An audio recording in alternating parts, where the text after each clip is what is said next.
we set forth to do tax reform, and we're very excited about the outcome of tax reform, because what is now happening in America is precisely what we were hoping would happen in America by passing tax reform. House Speaker Paul Ryan at a Home Depot support center in Atlanta today.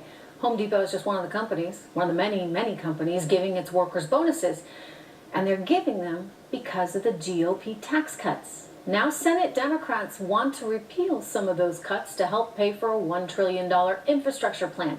Home Depot co-founder Bernie Marcus is joining me right now on the phone. Bernie, good to talk to you. Yes, how are you? I'm pretty good. How important are the tax cuts right now to the economy? Well, I don't know how anybody in their right mind, and I've said this before with Neil, how anybody in their right mind could say this doesn't work. You know, when somebody who's making $40,000, $50,000 a year gets a $1,000 bonus, it's not crumbs. It's really very, very important to them.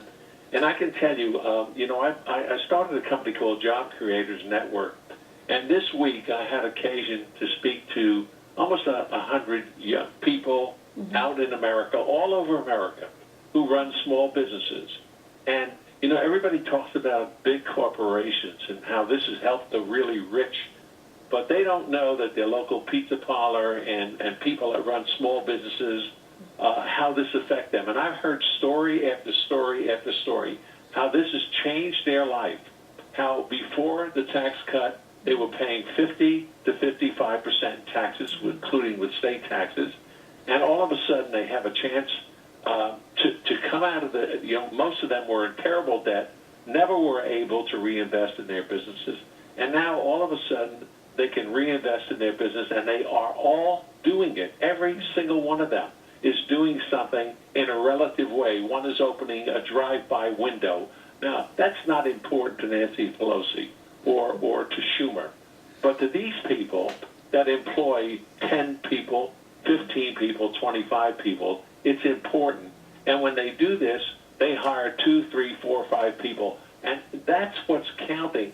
And for anybody to fight this, I mean, it's not a political issue. My God. Well, hey, look, JFK cut taxes, right? So it doesn't have to be a political issue. Unfortunately, it is one right now. And I don't know as the Democrats are going to be on the winning side of that one, because to your point, it's one of those things that's going to be very difficult to fight, because people feel that they now have the opportunity to keep a little bit more of what they have rightfully earned, and that money will go to work for them in better places. Let me turn to tariffs, because that's the other big economic issue out there right now. And the president, of course, you might have seen, just a few moments ago signed those new tariffs into law, and you will now see tariffs on aluminum and steel for every country except those that are exempted. How do you think this will affect the economy? Well, look, I hope that it works out. The president made this promise to the American people when he got elected, and I think he's following through on it. Whether it works or not will depend on what happens. We know that Bush tried it, and it didn't work. I think that what they're doing now is looking at specific issues, dealing with specific companies, trying to avoid what happened during the Bush administration when this same thing happened, and try to overcome these things. Look, we are at a disadvantage in many cases, and I think this story that you just heard about our cars being taxed 25% when they go into China, and they pay 2.5% taxes coming here, doesn't make a hell of a lot of sense. And I think that Trump has said, you know, we're going to negotiate better agreements with these countries. And I think that in the final analysis, it can only be good for America and not bad for America. You know, you think of how much this trade deficit has increased over the last 3 or 4 decades, and you think how Americans' ability to earn a living really hasn't improved over the last 3 or 4 decades. I mean, adjusted for inflation, wages have gone nowhere. And so you wonder, Bernie, how much they're linked. Well, look, I'm a free trader, frankly, and I'm one of those Republicans that believes in free trade, but I have to tell you that free trade doesn't mean stupid trade. If it's free, why is China charging us 25% tariff, and we only pay 2, and we charge 2.5? There's got to be a middle ground that makes it better for American manufacturers, and it makes it better for the consumers.